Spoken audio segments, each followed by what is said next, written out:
What's up, Ragin Nation? How's it going? This is Alex Yu, and you're watching the Ragin Ronin review. Got a review for you. I checked out Spider-Man Far From Home in IMAX 3D, and it is one of my most highly anticipated films of 2019. And we had Captain Marvel, Avengers Endgame, and now Spider-Man Far From Home. This is I think it's the 22nd or 23rd? It's the 22nd, I think. 22nd film in the Marvel Cinematic Universe. It's so easy to lose track of them because there's so many good ones and great ones and outstanding ones.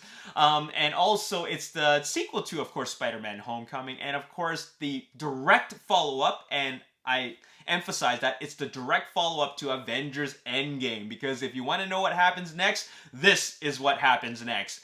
And I was really just, I really wanted another film right away. Like, after I finished watching Avengers Endgame, I was telling myself, I need another MCU fix. I gotta watch another film right away, and I can't wait for Spider-Man Far From Home. So I'm glad it's finally here, and I checked it out, and wow! I'm really happy with the result. Like, this is a really awesome movie. I'm gonna go watch it again. I'll tell you straight up, this could potentially be the best Spider-Man live-action film out there, just because it's so good. John Watts, he gave us Spider-Man Homecoming, and a lot of us really, really love that. I mean, it's just right up there as one of the top Spider-Man films out there. I mean, if I had to say which are really one of the top Spider-Man films, I gotta say Spider-Man 1 and 2 and Spider-Verse, right? And not in that exact order. And then Spider-Man Homecoming falls somewhere, maybe the top, the very, very top. But I never really did a true ranking of them. But I gotta say that Spider-Man Far From Home definitely in the top 3. But anyways, let's just talk about this film. John Watts, as a director, he's back. He directed Homecoming, did a really, really great job with that, and now he's back to direct. The original cast is back.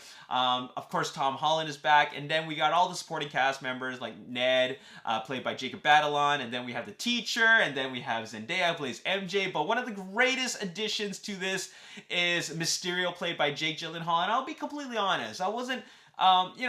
it's not that I don't like him, it's just though I don't care for him, because I saw him in Day After Tomorrow and Brokeback Mountain, and then I also saw him in Night Watch, which he was awesome in, but I just haven't seen enough movies that he was in. I wanted to check out that boxing movie. He looked really badass in that. But this one, he does a great job with that. And after seeing, like, I was skeptical at first, but then when I was watching his interviews and watching more of the marketing, then I realized, like, he was a good choice. And then after watching this film, I realized, man, he's so good in this movie. And one of the greatest things about John Watts' Spider-Man films is the villains. Vulture, played by Michael Keaton, one of the top villains in the MCU. I gotta put it, like, hands down. Mysterio, I'm still thinking about that, but I don't know which one is the better villain between the two. It's a really, really tough one, because John Watts really puts in the best direction for his villains. He's just so good at crafting these great, great, well-written villains.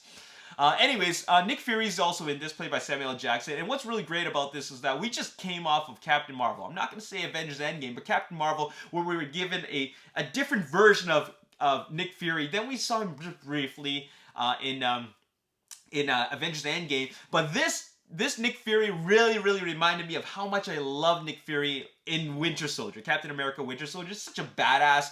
And he's also a badass in this one. So that's really, really cool that we got to see him. Maria Hill's in this. She's back as Maria Hill. And it's great to see those Avengers elements in this film, because I got to tell you that not only is Spider-Man Far From Home a really, really great Spider-Man film, it feels a lot like an Avengers film. Even more so than Spider-Man Homecoming, because one of the biggest themes that is in this film and in Spider-Man Homecoming is the Tony Stark / Iron Man theme. That theme is very dominant in both films, and I really, really don't mind that.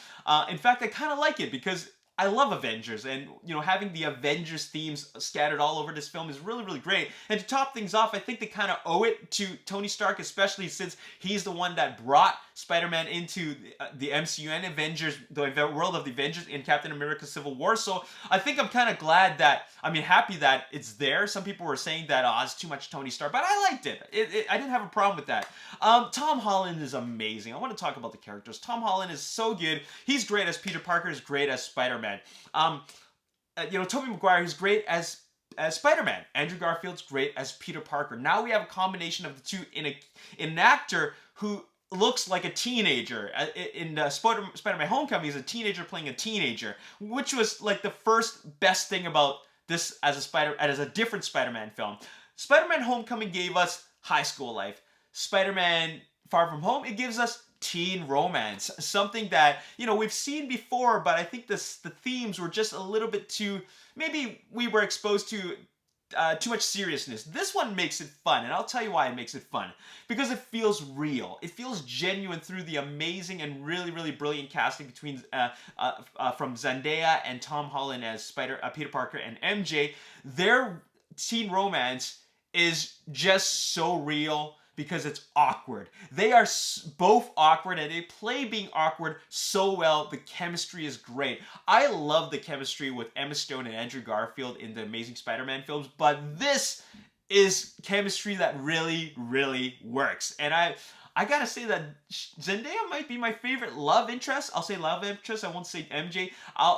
My favorite love interest in the Spider-Man as a whole. I really like Gwen Stacy, played by Emma Stone in Amazing Spider-Man films, but I think I really like this the most, and I wanna see where it goes. I wanna see that, like, in the next one, which will make it a trilogy.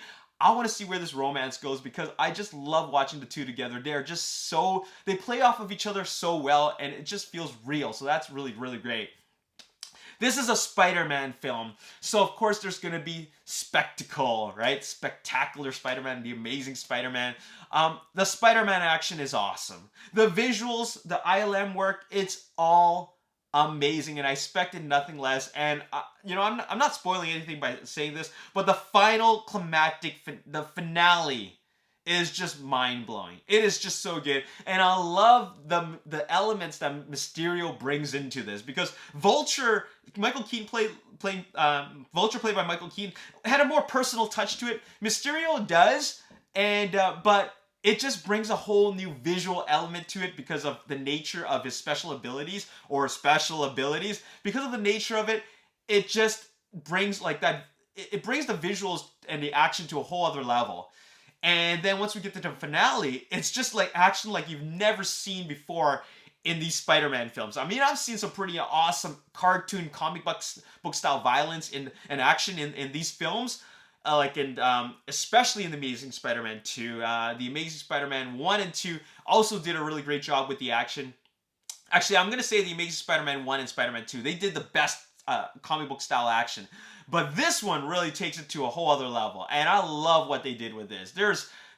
You know, the choreography, the action, the direction, the camera work, and just all the acrobatics and the Spider-Man stunts. It is just so great to watch, and it just makes you feel like a kid again when you watch it. So Jon Watts really understands visuals and how to make audiences pleased and excited. So that is really, really awesome. And I love the how they cleverly tied into the illusionist aspect into like this Avengers themed Spider-Man film. It was tied in really, I think it was done perfectly. I gotta say that. And I highly recommend this film. There's so many good things I want to say about this film. Is there anything that is flawed? I think that they could have done more with S.H.I.E.L.D. That's the only thing I could think of. They could have done more with S.H.I.E.L.D. and also the whole the origins of the reason why Mysterio is or Quentin Beck is the way he is. That's kind of something that's been explored before. That's something that we've seen in previous MCU films, and they're bringing that back again. So it's nothing really, really special, but still it works. I don't really have a problem with that, but I will say that it is something that has been done before. But it works. I liked it. This film is really, really good, and I'm going to check it out again. Check it out in the biggest possible screen if you can. IMAX if you got it. Check it out in 3D. Definitely check it out in theaters. I'm going to give this a 9.5 out of 10. 9.5 out of 10. You got to check it out. I'm watching it again. Anyways, love this movie. One of the top films of 2019 for sure. And stay tuned because I'm going to give you my ranking for all the Spider-Man films, including Spider-Verse. So it'll be my ranking of the top 8 Spider-Man films from Sony. Anyways, that's all I gotta say in this review. Hope you guys enjoyed it. Let me know your thoughts in the comment section below. And as always, if you enjoyed this review, you want to see more, make sure you hit the like button, subscribe to the YouTube channel, like me on Facebook, The Ragin Nation. Also follow me on Twitter, Ragin Nation. My name is Alex. Thanks for watching. See you next time. Peace.